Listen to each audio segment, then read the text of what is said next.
그 앞 SK텔레콤 분들이 굉장히 좋은 발표를 해주셨는데요. 저는 솔직히 다른 회사에 와서 저희 이야기를 너무 많이 할 수는 없을 것 같고 약간 브로드한 내용이 될 것 같은데요.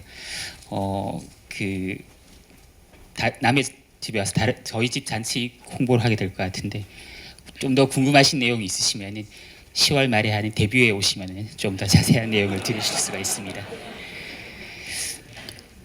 네, 발표 제목이 AI라고 되어 있어서 말씀을 드리면요. 이제 AI가 막 이제 이야기가 되고 있는데 도대체 AI라는 게 뭘까라고 생각해 보면 여기 많이 하시는 분들이 계시지만 저는 이게 새로운 이야기는 아시다시피 절대 아니거든요. 굉장히 옛날부터 많이가 이야기됐고 뭐 AI가 뭐냐 정의도 많이 내리려고 하고 근데 사실 저는 AI라는 말을 굉장히 싫어하는 편이고요. 굉장히 그릇된 인상을 심어주는 것 같은 그런 느낌이 좀 있어서 그냥 굉장히 좀 세부적인 디테일한 기술로 좀 이야기를 했으면 싶었는데 이제 AI라는 말이 워낙 요즘 많이 쓰이다 보니까 AI라는 말을 쓰지 않으면 뭐 채용도 안 되고 뭐 홍보도 안 되고 하는 것 같더라고요. 그래서 AI가 뭔지 생각해 보면 이제 흔히 AI라고 생각을 하면 뭐 이런 뭐 로봇들을 이렇게 이미지로 떠올리시죠. 그런데 이런 것들이 과연 AI라고 하는 회사에서 저희 네이버 같은 회사에서 생각을 하느냐 하면은 AI라는 건 뭐 이런 수상적으로 생각하지 않고 어떤 네이버에 당면한 어떤 문제를 풀어주는 프로블럼 솔버라고 생각을 하고요. 흔히들 이야기하는 이제 뭐 약인공지능, 강인공지능 이렇게 나눠서 많이들 이야기를 합니다. 그래서 뭐 약인공지능이라고 하는 것들이 흔히들 지금 많이 서비스에 적용되고 있는 것이라고 생각이 들고 이제 강인공지능 쪽으로 또 많은 연구하시는 분들이 학계에서는 많이 연구를 하시지만 어찌 보면 산업계 필드에서는 아직 좀 요원한 일로 보고 있고요. 대부분 이제 윅 AI라고 생각이 듭니다. 근데 윅 AI라는 걸 간단히 생각해 보면 이제 제가 생각하는 윅 AI는 아주 심플하게 이야기를 하면 클래시피케이션 문제입니다. 모든 게 클래시피케이션 문제. 그래서 뭐 스팸 메일이냐 아니냐 뭐 그런 보기 한두 개짜리로부터 아니면 추천하는 문제 뭐 멜론 같은 뭐 수백만 곡, 수천만 곡의 뮤직을 갖고 있는 데서 과연 이 유저에게 어떤 곡을 꽂아줄 거냐 그런 것 같은 그런 수백만 개에 해당하는 클래시피케이션 문제부터 결국엔 다 객관식 문제거든요. 그럼 예를 들면 아까 말씀드렸듯이 스팸 메일 필터링이나 뭐 이미지 클래시피케이션 문제, 뭐 아까 말씀하셨던 이미지넷 같은 것도 이제 수천 개의 클래스 중에서 하나를 찾는 그런 이미지 클래시피케이션 문제, 아니면 번역 문제. 번역도 결국엔 객관식 문제죠. 어떤 랭귀지 모델 코퍼스가 있어요. 거기서 내가 어떤 단어를 선택하느냐의 문제거든요. 뭐 코퍼스가 많아서 뭐 랭귀지 모델 단어가 많아서 수백만 개 급으로 갈 수도 있고 아니면 뭐 몇만 개 수준일 수도 있고요. 결국엔 그것도 객관식 문제라고 생각이 들고 아까 말씀드렸던 추천 문제도 마찬가지가 되겠습니다. 그런데 이런 일들을 네이버는 계속 하던 일이에요. 이게 어찌 보면 전혀 뭐 요즘 딥러닝이 있고 나서 하던 일이 아니라 굉장히 네이버가 어찌 보면은 회사가 생겼을 때부터 하던 일입니다. 그래서 네이버 입장에서 생각을 하면은 뭐 딥러닝이라는 이런 기술 이름, AI라는 이름이라는 거 사실 저희는 중요하지 않다고 생각하고요. 이런 서비스가 도대체 유저에게 도대체 무슨 가치를 주느냐. 그게 오히려 회사에서 생각해 봐야 될 일이고 거기서 역으로 내려와서 그러면 이 기술은 어떤 기술이 필요할까로 찾아가야 되는 것이지 딥러닝이나 AI가 되니까 와 뭐 이게 이런 것도 한번 해볼까 이건 오히려 약간 반대의 어프로치라고 생각이 들고요. 그래서 이게 1999년도 네이버 홈페이지인데요. 사실 이때도 검색 이런 서비스를 저희 했지 않습니까? 검색도 결국엔 AI 서비스예요. 얼마나 어떤 키워드를 줬을 때 어떤 페이지를 찾아줄 것인가. 그리고 이게 2010년도쯤에 네이버 홈페이지인데요. 여기에 보면 이제 뭐 자주 찾는 키워드, 뭐 이렇게 연관 검색어 이런 것도 나오고 결국엔 그것도 약간 랭귀지 모델과 비슷하다고 볼 수 있죠. 그리고 이게 제가 오늘 아침에 제 스마트폰 캡처한 건데요. 이제 여기 음성 인식도 들어가고 뭐 등등 이제 번역 서비스도 있고 그런 이제 AI 서비스에 적용되어 가고 있는 거죠. 제가 여기서 드리고 싶은 말씀은 네이버는 굉장히 예전부터 AI 서비스를 하고 있었고 지금도 하고 있고 미래도 할 것이라는 이야기고 저희 입장에서는 이 AI라는 게 막 요즘 새롭게 붐업되고 있는 게 약간 어찌 보면은 갑자기 왜 이러지? 약간 그런 느낌이라고 볼 수가 있을 것 같습니다. 그런데 하지만 요즘 들어서 다시 살펴봐야 될 지점은 분명히 있어요. 어떤 지점이냐 하면은 정확도의 수준이 예전과는 차원이 다르게 많이 높아졌습니다. 정말 어찌 보면 천지개벽할 정도라고 생각이 좀 확 달라졌어요. 그래서 요즘 뭐 딥러닝 많은 이야기가 되고 있는데 당연히 딥러닝 이야기가 되고 있는 건 뭐 뉴럴 네트워크를 싫어하시는 분은 뭐 해석이 안 된다. 이거 도대체 왜 뭐가 잘 되는 거냐, 뭐가 왜 안 되는 건지 나 모르겠다. 그래서 굉장히 싫어하시는 분도 계신데 저는 뭐 약간 그런 분들한테 약간 반박을 할 때 뭐 하는 말이 뭐 이해 안 되지만 이해 안 되는 뭐 그 수제가 더 낫지. 약간 모든 행동이 파악되는 약간 그 덜 떨어진 결과를 내주는 것보다는 그래서 회사에서 하기에는 어쨌든 좋은 결과가 가장 우선된다고 보거든요. 그래서 그 좋은 결과 예로 아까 말씀해 주셨던 이미지넷 챌린지 같은 것도 있고요. 그다음에 이런 결과가 있었고 이거는 어제부로 구글의 결과를 들고 와서 굉장히 뭐 섭섭하긴 한데 구글에서 발표한 최신 내용인데요. 이제 구글에서 머신 트랜슬레이션 결과를 냈는데 이제 알고리즘끼리 비교하지 않습니다. 사람이랑 비교합니다. 사람이랑 비교해서 거의 그러니까 유럽어권에서는 거의 사람에 근접하는 번역 성능을 보여주고 있어요. 그래서 굉장히 많은 정확도의 수준이 올라가서 그 새로운 어찌 보면 서비스들이 나올 수 있는 환경이 됐다고 생각할 수 있고요. 그래서 여기 음성인식을 많이 하신 분들도 계실 텐데 옛날에 사람들이 음성인식 0.1% 1% 올리려고 굉장히 많은 애를 썼습니다. 지금도 그렇게 하고 있고 딥러닝을 하면서 갑자기 팍 튀긴 했지만 어찌 보면 약간 지금 다시 또 세츄레이션 되면서 다시 0.1% 1%를 올리려고 많은 애를 쓰고 있는데 그거 1% 올려서 뭐 그 글자로만 찍힌 걸 보면 무슨 차이가 있냐고 말씀하실 수도 있지만 음성인식 한 사람들이 이야기하는 거는 1%가 바뀌면 UX가 바뀔 수 있다고 저는 생각을 하거든요. 사용자 경험이 완전히 바뀔 수가 있습니다. 그래서 1%라는 게 절대 작은 수치가 아니고 이 번역기랑은 실제 수치로 보면 크게 차이가 안 날 것 같지만 사용자한테 주는 경험, UX, UI 시나리오가 완전히 달라질 수가 있습니다. 굉장히 이제 큰 일이라고 저는 생각이 들고요.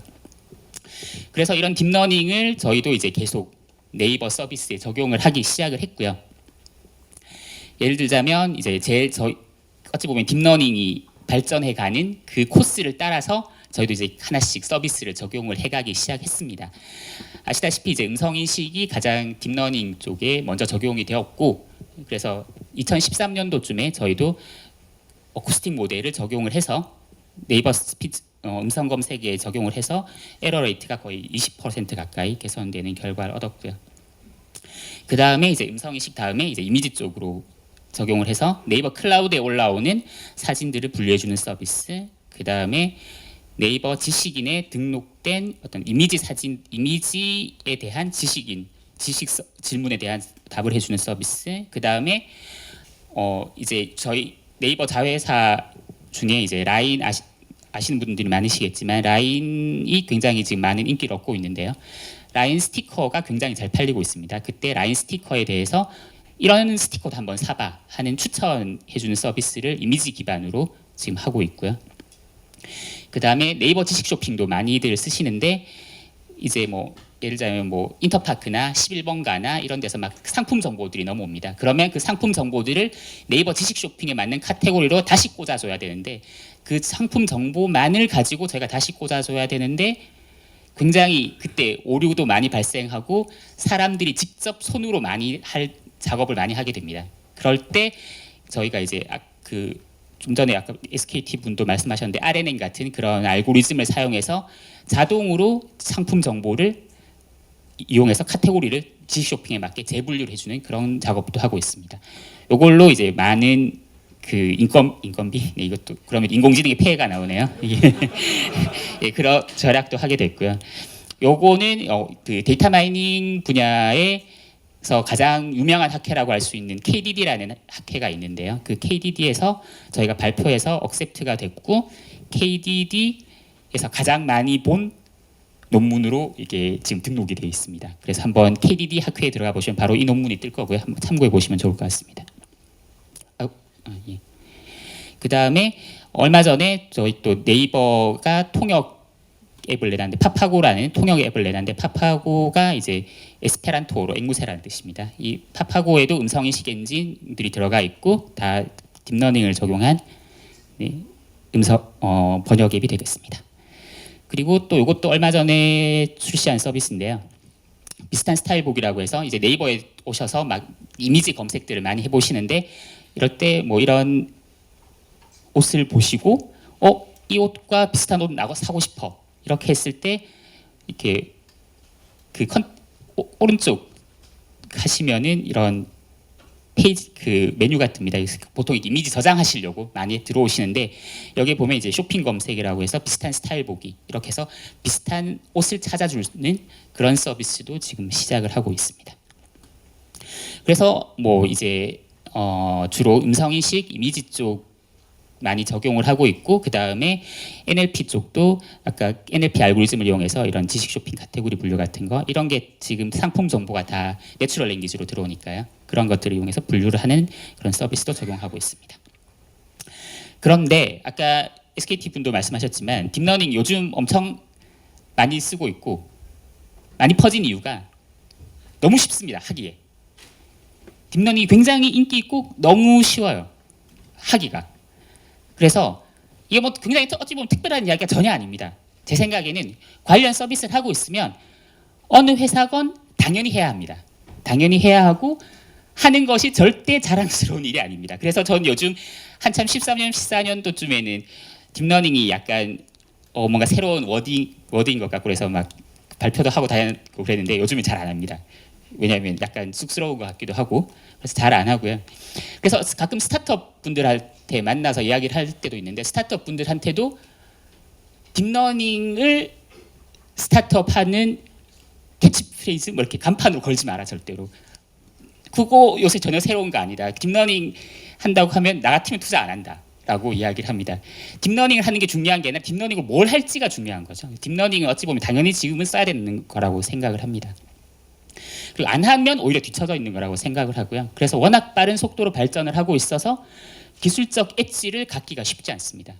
그래서 누구나 다 약간 비슷비슷한 고만고만한 수준에 와 있는 거죠. 그래서 어떤 기술적 엣지를 가서 1%만 2%만이라도 뭔가 좋은 걸 내면 어찌 보면 굉장히 새로운 유저 밸류를 줄 수도 있다고 생각이 듭니다. 네. 그래서 기술적 우위를 입증하려는 굉장히 치열한 노력들이 있고요. 어쩌면 스타트업들에서 굉장히 이런 노력을 많이 합니다. 왜냐하면 인수돼서 엑시트가 돼야 되니까. 그래서 미래 챌린지 이런 것도 많이 하고 저희도 네 한번 우리 이런 기술 있어 우리 잘해라고 한번 자랑을 하고 싶어서 올해 초에 이제 비주얼 퀘스천 앤서링이라고 아까 말씀하셨던 그런 이미지를 보고 질문을 던졌을 때 어떤 질문엔 답을 해주겠다 그런 류의 이미지 QA 비주얼 퀘스천 앤서링 챌린지가 있었는데 거기에 저희가 참여해서 나름 유수의 대학들과 유수의 기업들을 뒤에 두고 저희가 2등을 했습니다. 1등은 이제 UC 버클리에서 1등을 했고요. 저희가 2등을 했습니다. 뒤쪽에도 뭐 MS, 뭐 페이스북, 뭐 서울대 카이스트 등등등등 많이 있었습니다. 그래서 아까 말씀드렸듯이 딥러닝이 너무 쉬워요. 그래서 이런 어떤 일이 있었냐 하면은 딥러닝을 이용해서 쓰레기를 분류하자. 그래서 쓰레기 딱 카메라에 갖다 대면 이 쓰레기통에 버리세요. 이런 것들 프로젝트를 했어요. 이거 누가 했냐면은 미국에서 중학생들이 했어요. 근데 딥러닝 써서 90% 이상의 애큐러시가 나왔습니다. 그러니까 솔직히 말씀드리면 이제 아무나 합니다. 예, 아무나 합니다. 이거 네이버 웹툰에 나온 호랭총각에 나온 웹툰인데요. 이제 웹툰에도 이런 거 나옵니다. 딥러닝을 해본 결과 뭐 우리를 죽이려는 게 분명해. 이런 말도 나오고요. 그다음에 수요뮤지컬에서 신동엽 이야기합니다. 뭐 쉬지 않고 딥러닝을 했더니 뭐 김밥을 연구하는 뭐 말하고다. 뭐 이런 것도 나오고요. 그러니까 제가 드리고 싶은 말씀은 딥러닝이 굉장히 이제 예능에서도 나올 말인 만큼 굉장히 퍼져버린 거죠. 그리고 머신러닝, 딥러닝, 뭐 AI 뭐 거의 뭐 같은 말이 된 것처럼 그래서 좀 이제 저는 딥러닝은 자중하자 요즘 그런 생각을 좀 가지고 있고요. 그래서 드리고 싶은 말씀 굉장히 파퓰러해졌고 쓰기 쉬워졌고 누구나 한번 도전해 볼 만한 그런 상황이 됐고 그 역으로 그래서 기술적 엣지는 굉장히 갖기가 쉽지 않은 그런 상황에 와 있다고 볼 수가 있습니다. 그래서 뭐 저희가 이제 저희 나름의 이제 기술적 엣지를 갖기 위해서 신경 쓰고 있는 부분들 모두가 공통적으로 신경을 쓰고 계실 것 같은데요. 그런 부분들과 그런 부분들에서 요즘 많이들 쓰이는 방식들을 잠깐 말씀을 드리면 당연히 더 정확해야겠죠. 더 정확해야 돼서 더 정확하기 위해서 딥뉴럴 네트워크니까 더 깊게 가고 있습니다. 그래서 뭐 아까 그 레지듀얼 뉴럴 네트워크라고 해서 뭐 딥 레지듀얼 뉴럴 네트워크 아까 152 레이어라고까지 했는데 요즘 152 레이어를 넘어서서 수천 레이어까지 가고 있습니다. 1000 레이어 뭐 그렇게도 하고 있고요. 이건 뭐 너무 기술적인 그림인 것 같으니까 넘어가면요. 그 다음에 또 스토캐스틱 뎁스라고 해서 뭐 드랍아웃 뭐 이런 내용이 있는데 뭐 아예 이런 레이어 자체를 버려버리자. 노드를 버리는 게 아니라 레이어 자체를 버려버리자 뭐 이런 이야기도 있고요.